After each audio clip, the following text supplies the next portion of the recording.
3:45 पे एक सीआरपीएफ का काफिला रवाना होता है।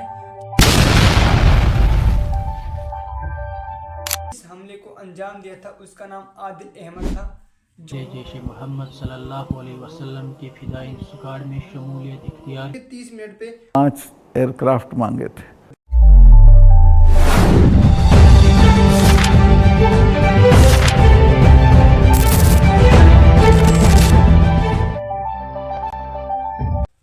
जय हिंद साथियों, 14 फरवरी 2019 सुबह 3:45 पे एक सीआरपीएफ का काफिला रवाना होता है, जिसमें 78 सीआरपीएफ की बसें थीं, जिसमें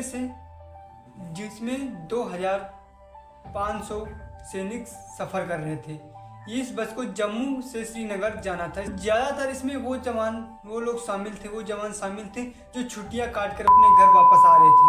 जब काफिला जम्मू कश्मीर के हवाई के अंतपोरा इलाके में पहुंचा, तो वहां पे जो हाईवे की किनारे से सड़कें गुजरी होती हैं, उनके बीच से एक गाड़ी आई, जिसमें से 200 से 300 किलोग्राम विस्फोटक सामग्री रखी हुई थी। वो जाकर के एक बस से जाकर टकरा गई, जिसमें बहुत जोरदार धमाका हुआ।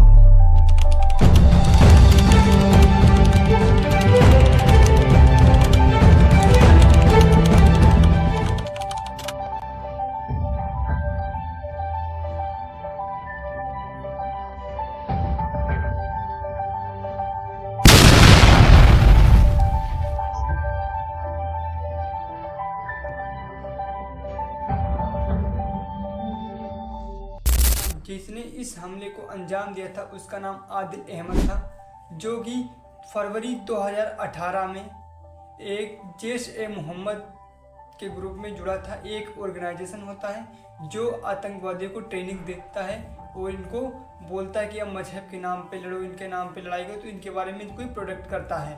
आप ये आदिल का एक वीडियो देख सकते हो, जो हमले के कुछ दिनों पहले ही रिकॉर्ड किया गया था।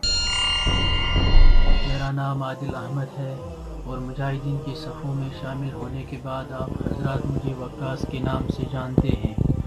मैंने तकरीबन 1 साल पहले जैश मोहम्मद सल्लल्लाहु अलैहि वसल्लम के फिदायीन स्क्वाड में शमूलियत इख्तियार की थी और 1 साल के तवील इंतज़ार के बाद अल्हम्दुलिल्लाह आज वो दिन आ पहुँचा, जिस दिन की हसरत और तमन्ना ने मुझे जैश मोहम्मद सल्लल्लाहु अलैहि वसल्लम का हिस्सा बनाया।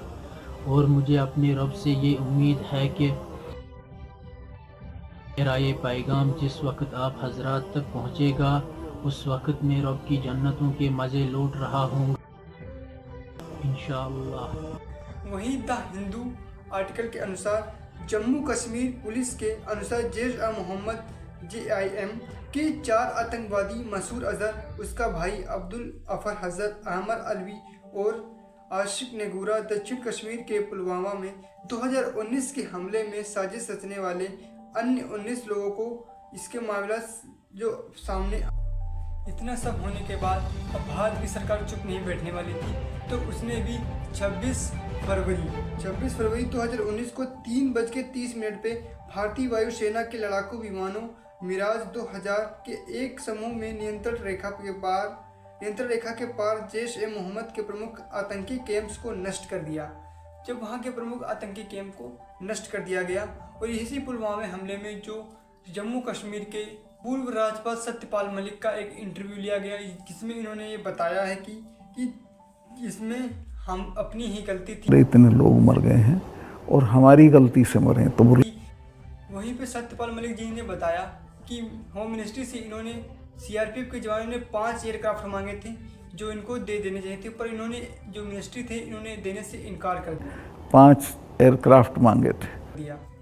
वहीं पे एक चीज़ और बताई जा रही है कि जो काफिला निकलता है सड़क में, ठीक है, तो सड़क को भी वहाँ पे सिक्योर नहीं किया गया था, सड़क को भी सैनिटाइजर नहीं किया गया था। इसका मतलब ये होता है कि सड़क के जो सड़क में आसपास की जो सड़कें जो हाईवे मेन होती है, उसमें जो सड़कें जुड़ी होती हैं, उनको भी सिक्योर नहीं। 10 किलोमीटर का स्ट्रेच है, उसमें लगभग 8-10 लिंक रोड मिलती हैं, एक भी सैनिटाइज नहीं थी उस दिन। किया गया था। जब सीआरपीएफ का काफिला निकलता है तो सड़क को ब्लॉक किया जाता है, पर ये सब भी नहीं किया गया था, इसीलिए वो जो कार डायरेक्टली उसमें आके घुस गई थी।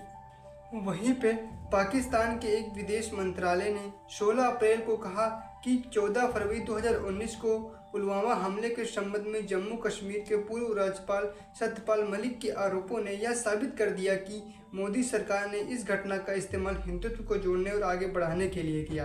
कि आपको ये लग रहा है कि ये यहाँ पे सही ये हुआ या नहीं।